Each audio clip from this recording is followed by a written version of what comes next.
एक भाग्यशाली जीव के हृदय में इच्छा उत्पन्न हुई। जन्म उनका अफगानिस्तान में हुआ था और मन में इच्छा उत्पन्न हुई कि हमें भगवान शिव का प्रत्यक्ष दर्शन होना चाहिए। शिव की प्राप्ति, परमात्मा की प्राप्ति का ही नाम कल्याण है। और वह कल्याण कामी बालक इधर आ गए और उज्जैन में उन्होंने सदगुरु का शरणाश्रय ग्रहण कर लिया। उन्हीं का नाम हुआ श्री गौरी शंकर महाराज, श्री गौरी शंकर गिरी। कुछ काल गुरुजी की सेवा में रहे। गुरुजी से कहा हमारी तो केवल इसीलिए हमने सन्यास लिया है, शरण में आए, हमको इसी जीवन में प्रत्यक्ष भगवान शिव का दर्शन करना है। बोले नर्मदा जी की परिक्रमा से सबकी इच्छा पूरी होती, नर्मदा परिक्रमा करो। नर्मदा परिक्रमा करने लगे। 3 वर्ष 3 महीना 13 दिन वाली परिक्रमा, एक परिक्रमा। इस तरह से कितनी परिक्रमाएं की? 12 परिक्रमा। 12 परिक्रमाएं की, सिद्ध हो गए। सैकड़ों संत उनके साथ परिक्रमा में चलते थे। बड़ा भारी प्रताप नर्मदा खंड में उनका हो गया। पर 12 परिक्रमा करने पर भी भगवान शिव का दर्शन नहीं हुआ। तो इतनी उनके मन में ग्लानि हुई कि इससे अच्छा तो अब शरीर छोड़ देना ही ठीक है, जीवित ही नर्मदा जी में जल समाधि ले लेनी चाहिए। अर्धरात्रि के समय जमात छोड़ करके, साईं खेड़े क्षेत्र की बात है?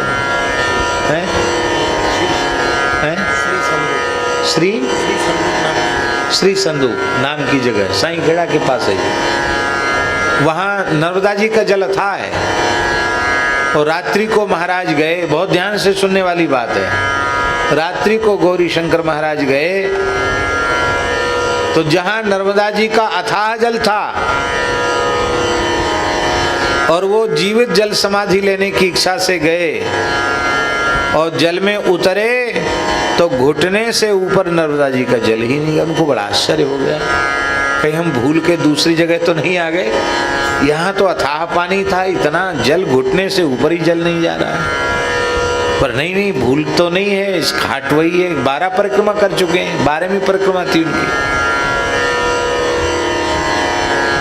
स्थल तो वही है। ये चमत्कार क्या, पानी जब घुटने घुटने पानी नर्मदा जी में 20 धार में पहुंच गए तो उनको लगा कि कोई बच्ची, ऐसी छोटी बच्ची उनका हाथ उंगली पकड़ के खींच रही है, ऐसी कन्नी उंगली पकड़ के खींच रही है। उनको लगा किसने खींचा, देखा एक छोटी बच्ची। कहा तुम जीवित ही जल में क्यों डूबना चाहते हो, समाधि क्यों लेना चाहते हो? कि नर्मदा जी ने हमारी अभीष्ट की पूर्ति नहीं की, हम जो चाहते थे वो हमको नहीं मिला, शिव जी का दर्शन नहीं हुआ, तुम जीवित जल समाधि ले लो। मत करो ऐसा, मानो। तो उन्होंने कहा कि तुम्हारी बात क्यों मानूं? क्या तुम नर्मदा जो तुम्हारी बात मानूं? हाँ मैं नर्मदा हूँ, हाँ मैं नर्मदा हूँ। वो नर्मदा जी थी साक्षात, मैं नर्मदा हूँ। तो उन्होंने कहा अपने स्वरूप में दर्शन दो। तो नर्मदा जी ने अपने दिव्य स्वरूप में दर्शन दिया। नर्मदा जी हाथ पकड़ के बाहर लाई।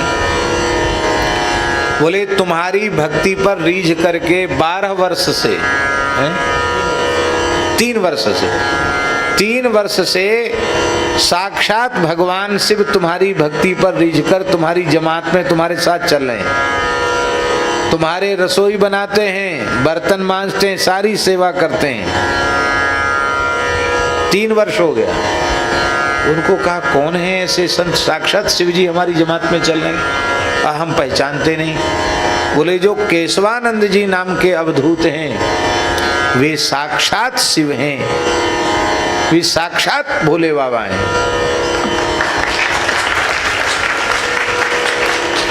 अब तो आए वहां से, तो सवेरे के 4 बज गए थे और वो केशवानंद जी महाराज कढ़ाई मांज रहे थे। क्यों, सवेरे बाल भोग बनना है, चूल्हा वही चेताते, रसोई वही बनाते। तो फिर उनके मन में आए, कह रहे ये बर्तन मांजने वाला, रसोई बनाने वाला, ये कैसे शिव जी हो सकता है। फिर नर्मदा जी ने सावधान किया, भूल मत पड़ो, भूलो मत, ये साक्षात भोले बाबा हैं।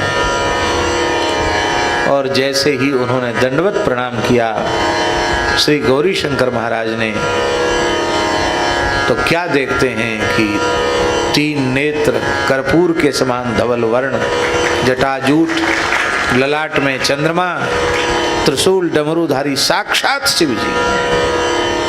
प्रत्यक्ष शिव जी का दर्शन हुआ, साष्टांग प्रणाम किया और बोले बस अब हो गया काम, हमने तुमको पहचान लिया और तुमने हमको पहचान लिया, अब हम यहाँ नहीं रहे।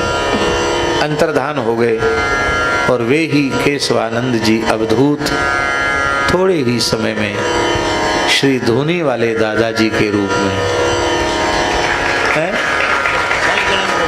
साईं खेड़ा में प्रकट हुए। और फिर तो बड़ा विलक्षण उनका जीवन चरित्र है। तो ये बात हम इसलिए कह रहे कि कल्याण की इच्छा उत्पन्न हुई, तो कल्याण हुआ कि नहीं हुआ। धोनी वाले दादाजी साक्षात शिव जी को अवधूत रूप में प्रकट कर दिया कल्याण की कामना ने। कल्याण की कामना ने भगवान शिव को अवधूत रूप में प्रकट होने के लिए बाध्य कर दिया।